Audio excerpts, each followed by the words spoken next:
வணக்கம். வாழ்க வளமுடன். நான் உங்கள் முருகப்பெருமாள். உலகில் எத்தனை கடவுள்கள் இருந்தாலும் முருகன் ஒருவனே அழகில் சிறந்தவன். அதாவது முருக கடவுள் மாதிரி அழகான கடவுள் எங்கேயுமே கிடையாதுன்னு சொல்லுவாங்க. காரணம் என்ன அப்படின்னா, குரு பார்க்க கோடி நன்மை. அறுபடை வீடுகளில் திருச்செந்தூர் முருகன் குருஸ்தலம். ஜாதகத்தில் குரு தான் அறிவுக்கான கிரகம். அப்போ அந்த குருவாகவே இருக்கிறது யார் அப்படின்னா முருகன். அப்போ உங்களுக்கு திருச்செந்தூர் போனால் உங்களுக்கு கோடி நன்மை. அசுரனை வென்ற இடம், தேவரை காத்த இடம். ஒரு விஷயம், அறிவு இருந்தால் உலகத்தில் எதை வேணாலும் ஜெயிக்கலாம். அறிவு. தமிழுக்கு கடவுள் முருகன். தமிழ் என்பது அதுக்கு கடவுளும் முருகன், தமிழும் அறிவும் ஒன்று. அப்போ முருகன் அறிவில் சிறந்தவன், அதனால் அழகு.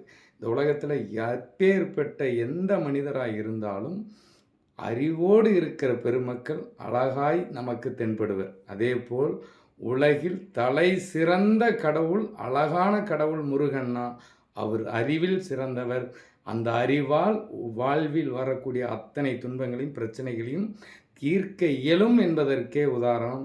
முருகன் ஒருவனே அழகில் சிறந்தவன், அவனே குருபரன். குரு பார்க்க கோடி நன்மை. முருகன் அழகில் சிறந்தவன், அறிவில் சிறந்தவன். தமிழ் கடவுள். தமிழே அறிவில் சிறந்த மொழி, அழகில் சிறந்த மொழி. அதற்கு முருகன் ஒருவனே சான்று. வாழ்த்துக்கள்.